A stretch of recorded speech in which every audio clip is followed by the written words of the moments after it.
Hello friends, मैं समाजसेवी संतोष पंकज चौहान।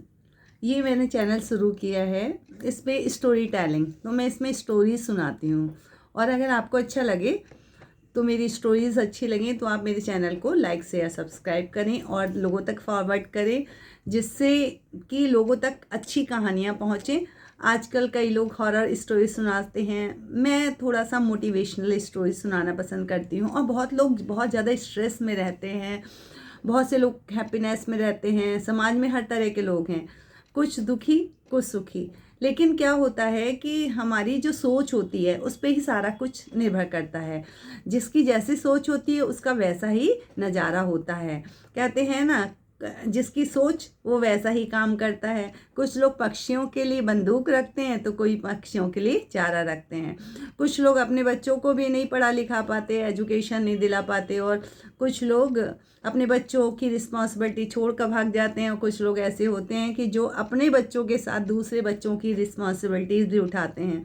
तो ये समाज है, पांचों उंगलियां एक सी नहीं होती। हर तरह के लोग इस दुनिया में होते हैं, हर तरह की दुनिया है। अब आपको ये देखना है कि आपके लिए क्या सही है, आप उसे लीजिए। समाज में हर तरह के लोग हैं और समाज इसी से बनता है। कुछ प्रेरक प्रसंग, मैं सकारात्मक सोच की आज बात करती हूँ कि आज बच्चे छोटी छोटी बात पे बहुत ज़्यादा डिसअपॉइंट हो जाते हैं। उनकी ज़रूरत नहीं होती, क्योंकि अगर हमारे पास समस्याएं आती हैं तो समाधान उसके साथ होता है। ऐसा कहा जाता है कि the solution of every problem lies in that problem, but हमें सकारात्मक दृष्टिकोण रखने की ज़रूरत होती है। अब मैंने बहुत लोगों से सुना है, काफ़ी लोग कहते हैं कि भाई सकारात्मक दृष्टिकोण रखना चाहिए, लेकिन जब भी कोई प्रॉब्लम आती है तो वो रख नहीं पाते, बहुत ज़्यादा होपलेस हो जाते हैं, परेशान हो जाते हैं। इसके लिए मैं आपको एक छोटी सी कहानी सुनाना चाहती हूँ। अगर आपको अच्छी लगे तो आप मेरे इस कहानी को लाइक करिएगा। एक्चुअली ये भी मेरी एक आंटी हैं, उन्होंने लिखी थी, एक व्हाट्सअप ग्रुप है उस पर आई हुई थी, तो मुझे बहुत अच्छी लगी तो मैंने सोचा कि मैं आपके साथ शेयर करती हूँ। अगर आपको मेरी कहानी अच्छी लगे तो बताइएगा। एक बार एक राजा था, तो उसकी एक आंख और एक पैर नहीं था। तो वो बहुत ही परोपकारी, बहुत अच्छा, दयावान, बहुत अच्छी तरह से राज्य चलाने वाला, बहुत ही बुद्धिमान शासक था। बहुत उसकी प्रजा उसे बहुत प्यार करती थी, बहुत अच्छी तरह से शासन करता था। उसके शासन के तरीके, हॉस्पिटल, बच्चों के लिए स्कूल, वृद्धों के लिए हॉस्पिटल, राहगीरों के लिए धर्मशालाएं, और वातावरण के लिए पौधे, मतलब इतना बढ़िया तरीके से उसका शासन था। कोई उसके राज्य में गरीब नहीं हुआ करता था, मतलब सब लोगों को अपनी आर्थिक स्थिति मजबूत करने का मौका मिलता था, चाहे वो व्यवसाय से जुड़े हों। लेकिन उसकी एक कमी थी कि उसकी एक आंख और एक पैर नहीं था। एक दिन वो राजा अपने राजमहल में घूमने लगा, तो जब उसने देखा कि उसकी पीढ़ी के जो कई राजा थे, उन लोगों के ओज दिखाते हुए, शौर्य दिखाते हुए तस्वीरें लगी हुई हैं, तो वो भी गया। जब उसने देखा तो उसे बड़ा इस बात का को लेके बड़ा खेद हुआ मन में कि मेरी तो एक आंख और एक पैर नहीं है, मेरी जनता मुझे इतना प्यार करती है, मेरा राजा, मैं राजा हूँ और मुझे मेरी प्रजा बहुत प्यार करती है, बट मेरी एक आंख और एक पैर नहीं है। तो उसने अपने राज्य, अपने सारे मंत्रियों को बुलाया और कहा कि ऐसे चित्रकारों को बुलाओ जो मेरी ऐसी तस्वीर बनाए जो इनके साथ लगे और अच्छी लगे, लोग मुझे देखना चाहें।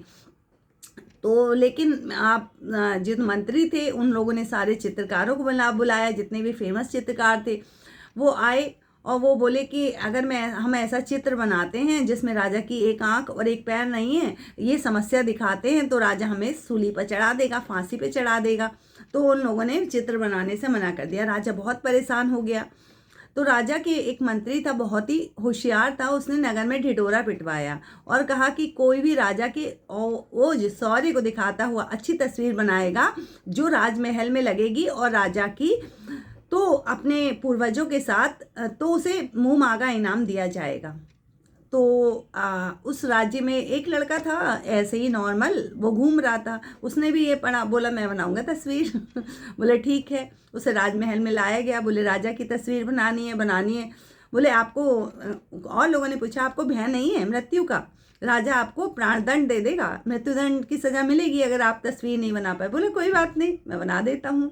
उसने राजा से कहा कि आप मुझे 3 दिन का समय दीजिए, मैं आपकी तस्वीर बनाता हूँ, आप मेरे सामने ही बैठ जाइएगा। राजा उसके सामने बैठ गए 3 दिन के लिए और उसने तस्वीर बनाने का काम शुरू कर दिया। जब वो तस्वीर बनी तो राजा उछल पड़ा। इतनी सुंदर तस्वीर, इतनी राजा के शौर्य को दर्शाती हुई तस्वीर बनाई उसने, और उसके बाद उस तस्वीर को वहाँ राजा के उसमें लगा दिया गया। राजा ने उस लड़के को अपना मंत्री बना लिया और उसे राजमहल में रहने का अवसर मिला। जितने भी लोग थे, जितने भी चित्रकार थे, जो बहुत नामी गिरामी चित्रकार थे, वो और मंत्री और पूरी राज्य की प्रजा उस चित्र को देखने के लिए आई, और उस चित्र की सबने इतनी तारीफ की। वो चित्र राजा का ओज दिखा रहा था, जिसको पूरी सारे चित्रकारों ने, सारे प्रसिद्ध लोगों ने और सारे लोगों ने जैसे समस्या देखा, उस लड़के ने उसमें समाधान देखा। क्यों? ये कहा जाता है the solution of every problem lives in that problem. और जितनी समस्या बड़ी होती है, समाधान उतना ही अच्छा होता है। और ऐसा कहा जाता है कि अगर आप सक्सेस के रास्ते पर जाते हो, जितना बड़ा आपका सपना होता है ना, उतनी बड़ी प्रॉब्लम्स आती हैं। अगर आप छोटा सपना देखते हैं, छोटी प्रॉब्लम्स आती हैं। अगर बड़े सपने देखेंगे तो बड़ी प्रॉब्लम्स आएंगी। और प्रॉब्लम्स आने का मतलब क्या है कि आपकी मंजिल, आपका लक्ष्य, आपकी महत्वाकांक्षा पूर्ण करने के लिए आपको मोर एनर्जी चाहिए, ज़्यादा फोकस और ज़्यादा चाहिए। उस लड़के ने तस्वीर बनाई थी, उसने राजा की समस्या को नहीं देखा, उसने उसके समाधान देखा। उसने राजा की वो तस्वीर बनाई जिसमें वो घोड़े पे बैठा हुआ था और निशाना लगा रहा था। निशाना लगाते समय, तीरंदाजी करते में उसकी एक आंख बंद थी और जो पैर था घोड़े का, घोड़े पे बैठा हुआ था क्योंकि वो बैठा था, और निशाना लगाते समय उस समय उसका वो पैर छुप गया था, एक साइड से दिखाई नहीं दे रहा था। इस तरह उसने राजा की वो तस्वीर बनाई जो उसमें लगाई गई, और उसे राजमहल में रहने का अवसर मिला। तो कभी भी हमारे जीवन में अगर समस्याएं आ जाएं तो हमें उनसे घबराना नहीं चाहिए। ये सोचना चाहिए कि सफलता नेक्स्ट स्टेप पे है। We have to be more focused. हमें फोकस अच्छे से करना है, कंसंट्रेट करना है, कॉन्टिन्यूस एफर्ट्स करना है, हमें लगातार संघर्ष करना है। संघर्ष ही सफलता की जननी है। तो हमें क्या करना होता है? जब समस्या आए, मुस्कुराएं, शांति से बैठें, उसका समाधान देखें और लगातार सतत प्रयत्न करें। कोई ऐसा दुनिया में काम नहीं है और असंभव नहीं है कुछ भी इस दुनिया में जो संभव ना हो सके।